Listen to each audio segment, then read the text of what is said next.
T-Vac in the house. T-Vac in the house. Ow, ows. What's up, fam? Sex in the City time. Sex and the City, not sex in the city. It's a common error that people make. Um, we had a pretty interesting discussion on Monday about Sex in the City, which always makes it more fun and interesting. Um, I'll hit you with some of my notes on the show and this episode specifically, and then I'll get to your comments as per usual. So I mentioned in the description, how Sex in the City still is like extremely polarizing, and it's like almost right down gender lines. And I I I mentioned this in class. Like, I've been teaching this for years, like 12 years or so. This episode even. And it's the only show that causes a visceral reaction from pretty much everybody in the room, as soon as the music hits. Now, maybe not so much anymore, because it's every year it gets less and less relevant, and people aren't as aware of it. But for the longest time, that's what would happen, and right down the middle, right? Music hits, and every guy in the room, like, audibly groans. Oh man, no, come on, like, pissed. And it, like clockwork, all the girls in the class, like, cheer, yay, claps. And I think there's part of that I understand, and there's part of that I don't. I don't understand any of the guys being, like, visibly angry about a TV show. But I do see women in the class being like, finally, a show that's carried by women, about women. Um, so it's it's polarizing, and I think it's dumb that it's polarizing. I guess that's kind of the end game here. Um, or it's polarizing, but for the for the wrong reasons. Um, I'll tell all you guys this little story about Sex in the City from years ago. I showed this episode in class, and same thing happened. All the guys, oh, the fuck, and all the girls, yay, Sex in the City. And we watch the episode. Episode ends. What do you guys? I say, what do you guys think? And this guy sitting over to my right raised his hand. He's like, I hadn't seen it before. Pretty good show. I liked it. And he kind of stepped out as a guy who liked Sex in the City. So immediately upon that response, this group of guys, like 4 or 5 guys sitting over on my left, starts giggling and, like, chuckling back and forth. And I'm like, oh, jeez, here we go. What? So I'm talking to them. They wouldn't, no, it's nothing. And I'm like, no, what are you giggling about? Like, like, fucking middle schoolers. Oh, nothing. So I'm like, you're gonna tell me, and then we're then we can start. So one of them sheepishly raises his hand and says, he goes, we said, he said, uh, he liked it because he must be gay. Yeah, so that was a thing. Must be gay, and everyone in the class is like, just kind of like, what? And I'm like, really? Like it or not, a show that is that powerful that it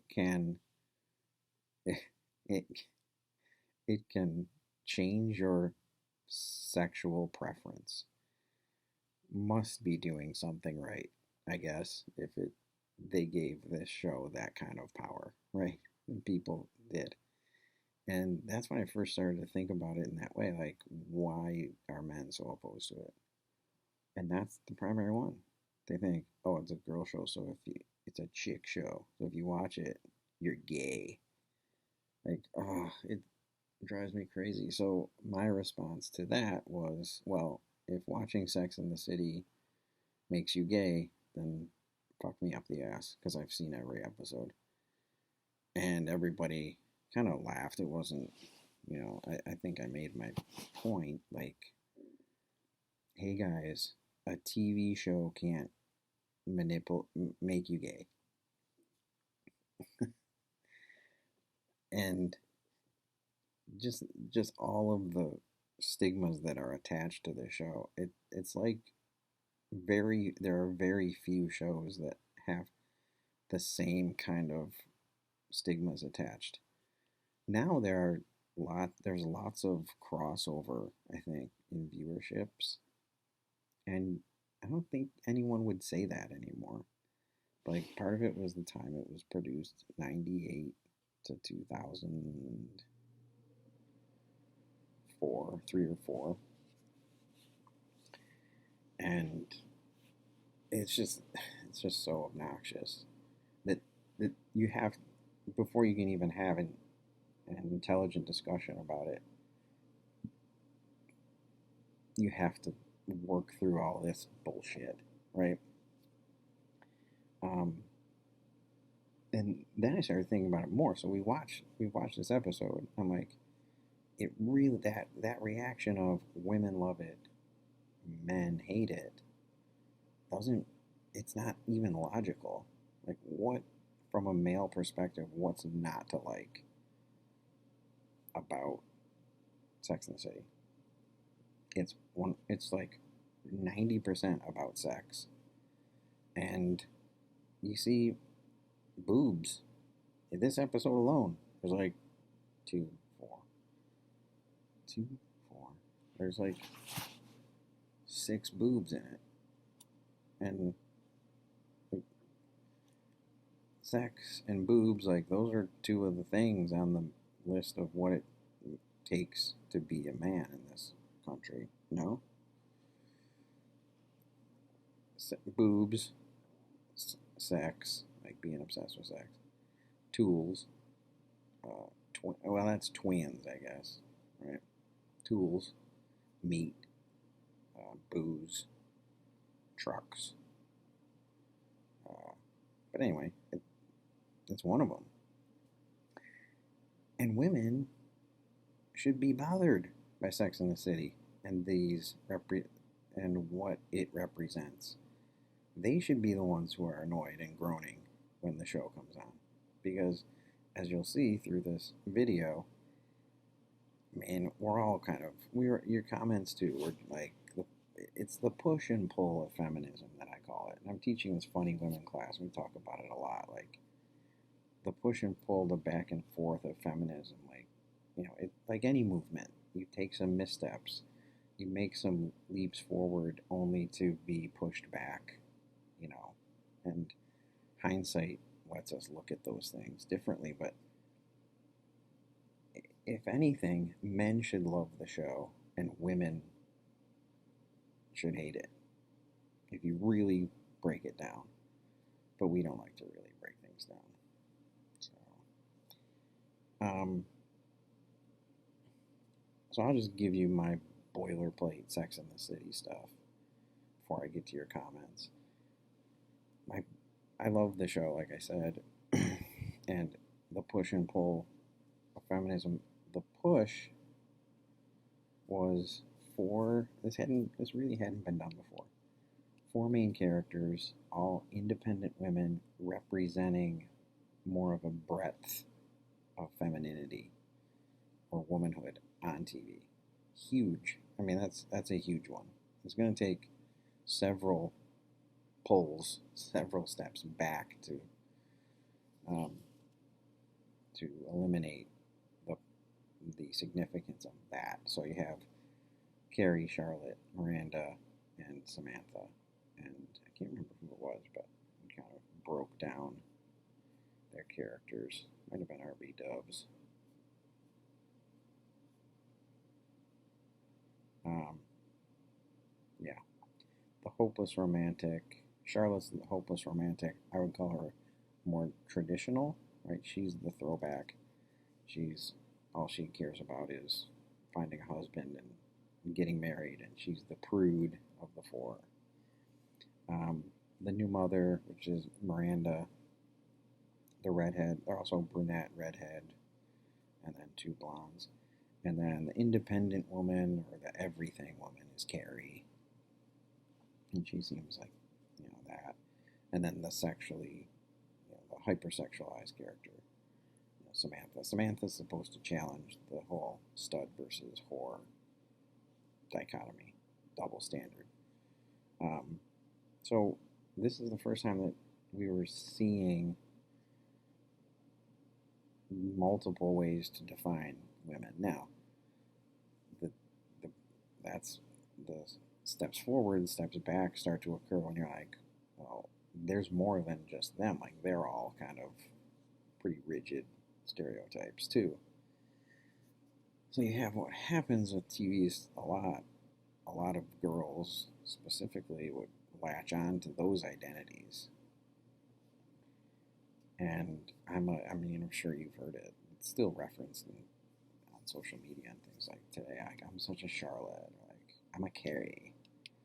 I'm a Carrie mixed with a little Samantha. Like, that kind of stuff. And that's dangerous shit when you think about what those characters really stand for. Now, a lot of you guys in your comments got, again, this is with 20 years of hindsight, you got something good out of all the characters, I think. But if you're a teenage girl and you're dealing with body issues and self-esteem and all this kind of shit that all girls deal with, and Sex in the City is your show, like, there's a lot of mixed messages and mixed signals that the show puts out there, and that's when the push and pull starts to get pretty vigorous. My beef is that the show epitomizes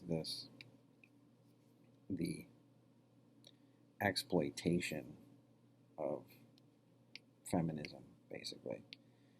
What it did was it redefined feminism in a very specific way. And it reduces feminism / womanhood to basically fucking and shopping. Like, we've just taken the role of the demure and obedient housewife, and we've just, now it's facing a different lifestyle, and it's fucking and shopping. Like, that's basically what it is. And for many, that is what people think feminism is. And that's dangerous. It's sort of been co-opted by the media. The media puts out all these kinds of shows, and there were so many copycat shows. There still are, like Younger, that Hillary Duff show. It's insane. It's still going on now. It's like, feminism is about equality, period. And I know I sound mansplaining right now, but I've done my homework on this stuff. I'm not just talking out my ass. But feminism is about equality, right? Equal pay and the right to the right to legislate women's bodies and just true equality. And yes, that delves into the sexual arena, like, being sex positive and able to, basically fuck who you want when you want. Of course, that's part of it. But I think the media in general, they latched onto it. Why? Because that benefits them, right? A, a male run media, it's in their best interest to be like, let's convince women that feminism is fucking us all the time without repercussions and dumping money into the economy, shopping, consumerism, capitalism. Let's convince them that that's what feminism is. And if you frame it that way, Sex and the City is a commercial for that. And that gets dangerous too. Um, so I'm not going to deny that the show is about more than that, but if you've seen the entire series as much as I have, then it's hard not to take that away as a central theme. Um, so reduces feminism and womanhood to fucking and shopping, which again at the time was like, ooh, provocative. Um, I asked the question why. Why does the show always get this reaction when I play it in class?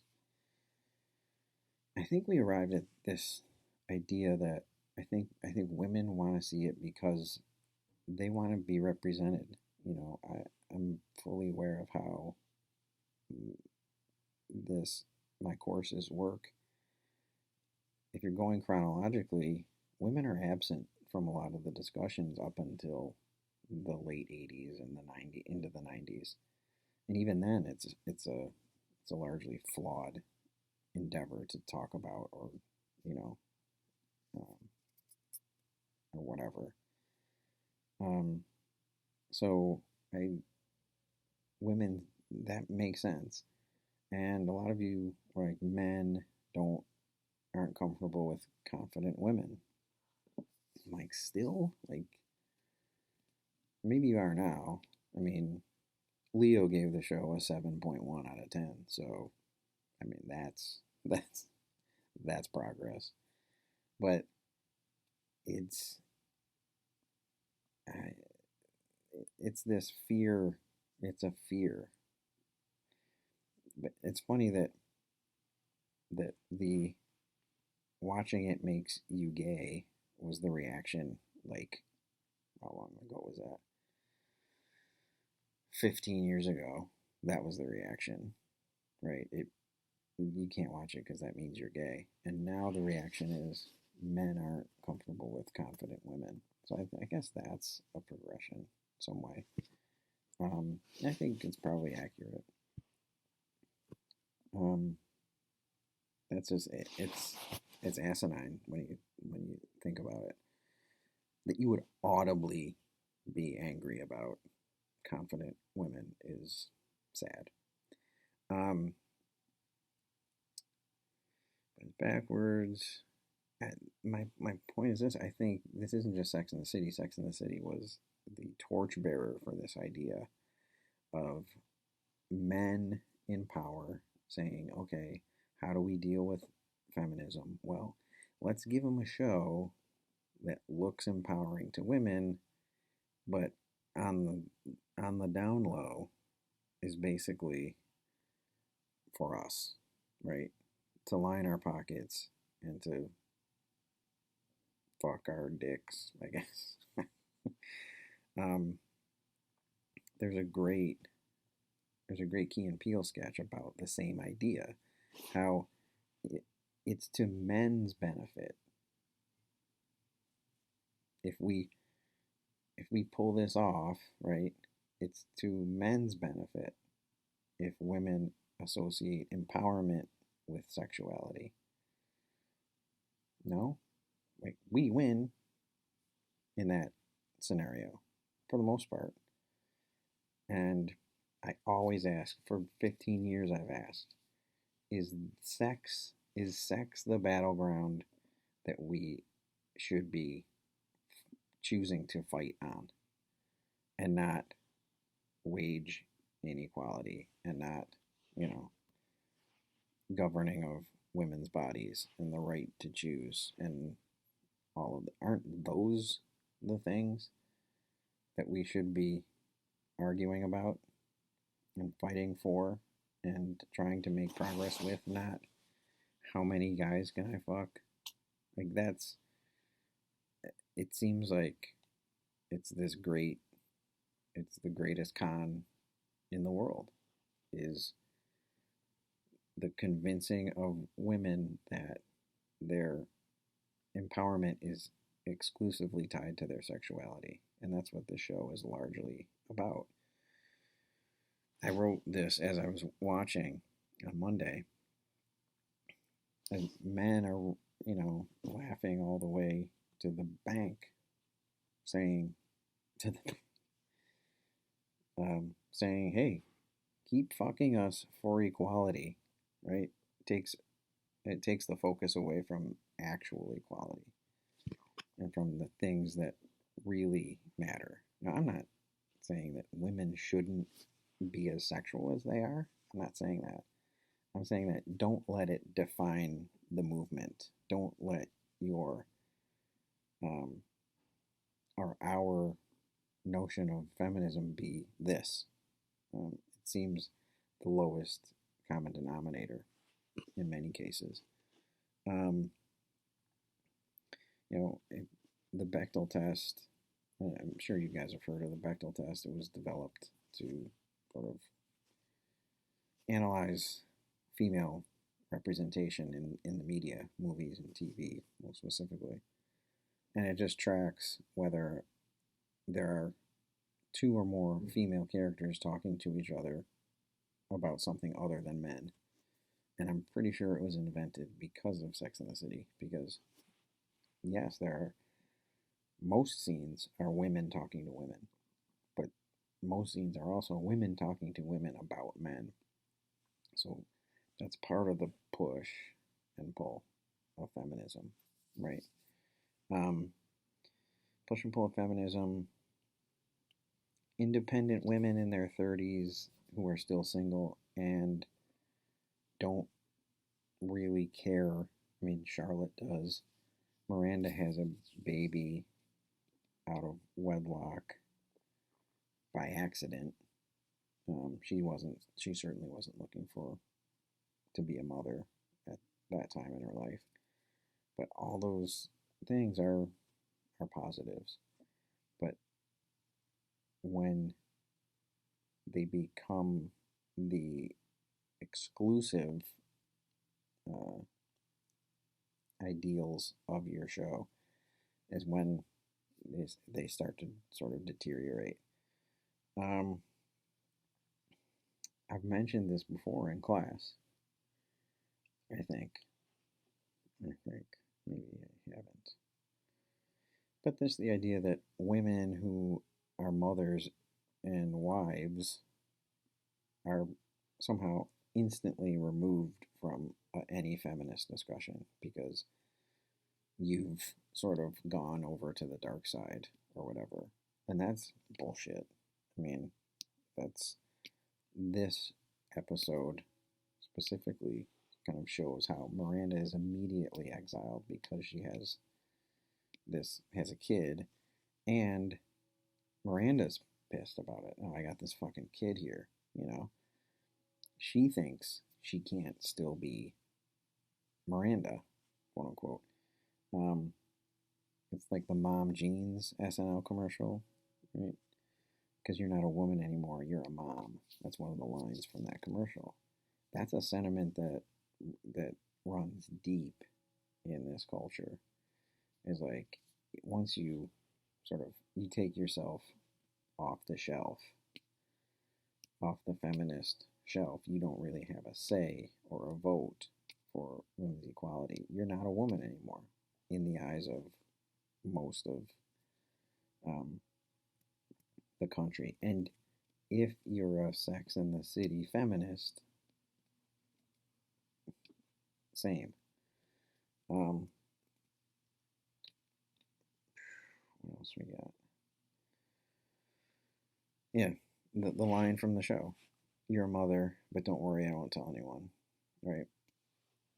So Charlotte in this episode, like she's this very straight laced, traditional prude, if you will.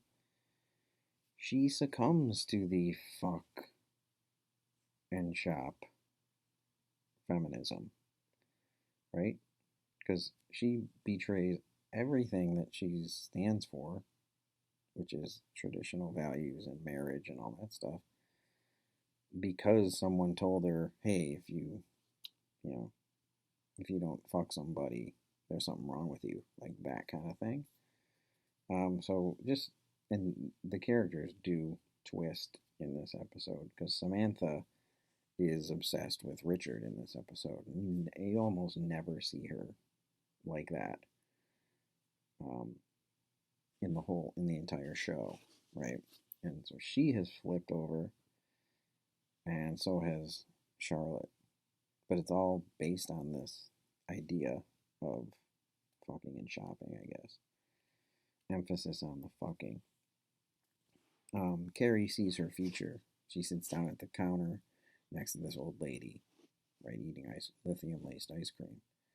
And like that seems to be a little odd. Like this is what happens when, right? It kind of contradicts that whole girl power thing when it's like, oh, girl power gets you this old lady sitting at the counter. Um, so for your comments, um, I'll just go through these really quick. Actually, you know what? As I switch to the comments, I'll give you the bonus extra credit Easter egg word. Is it an Easter egg if I tell you what it is? Probably not. Um, use use the word freelance in your comment on this post, and many, not many of you, the few of you who are getting this far and playing the game are racking up extra credit points, and I promise I will make it worth your while. Um, so yeah, use the word freelance as the bonus word for this post. Um, Tom, Tom was the first comment that I read.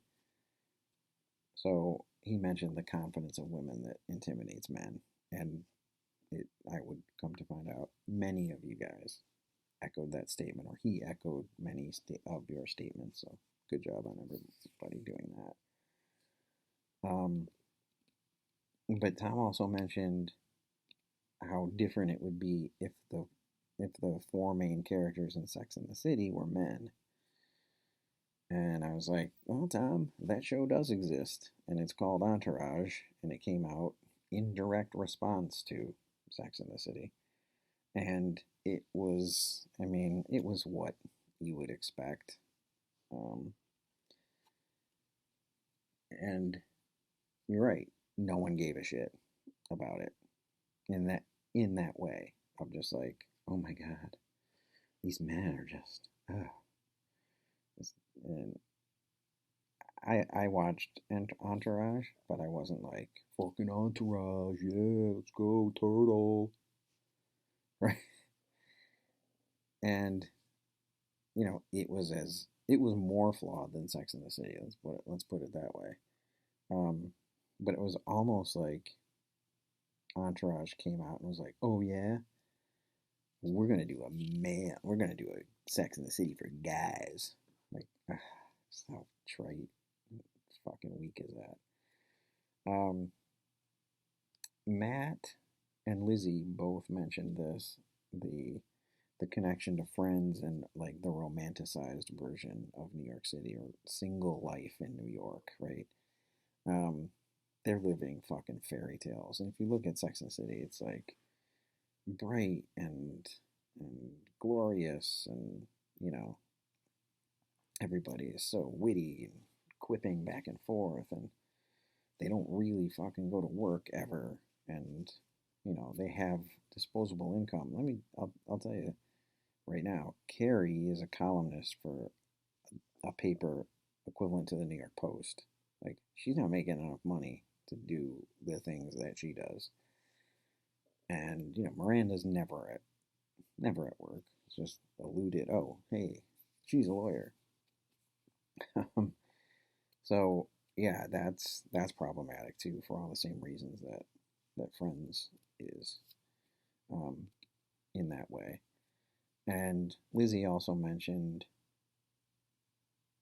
and I went over this before, but I noted that you said men not liking the show makes sense. I disagree. I don't think it makes any sense. Like, from a male perspective, what's not to like about it? I don't. I, I don't see it. It can't be, and it has yet to be explained to me. Um, Jordan, I audibly laughed at your last comment. Where is it? I also happen to think Carrie Bradshaw is one of the worst, most selfish characters created, but that's just an opinion. It is an opinion, and it is a good one. She is the worst. Um, for what she did, the whole big thing is so ridiculous. And a couple of you mentioned the movies. You watch the movies. The movies were made because people were like, the way the show ended, everybody ended up with a guy, and everyone was like, "Fuck! Like, what the fuck was this about?" If it was just for everybody to end up married and whatever. So you go to the movie was like, "Oh shit, we gotta fucking fix all this," and they tried, and it was just like, ugh. And then if you saw the second one, I'm sorry, it's just a clusterfuck. Um, but yeah, Carrie is definitely the worst. What she did to Aiden is just, I don't know, Jordan, if you've seen the show and that's what you're, or if you just hate her from this episode. And then Jake brought up this interesting thing that I'm calling the Sex and the City paradox, where it's like they focused so much on we don't need men that the show seemed to be about needing men. I think that's how I read your comment. You said it much better than I did. But yeah, that's the danger when you sort of go all in on this, um, fucking and shopping, like, idea. And I think it's, I know I sound like some like conspiracy theorist, but I think it is. I think it's men in power pulling the strings, and many of, and this was the first that really was like, let's change the narrative about this feminism thing. How can we make this work for us? Let's make a show, and we'll call it Sex in the City, and it'll be like this. Now it's based on a book, but I think they saw an opportunity, and it worked. Some might say. Anyway, Sex in the City. I mean, it's it's a show.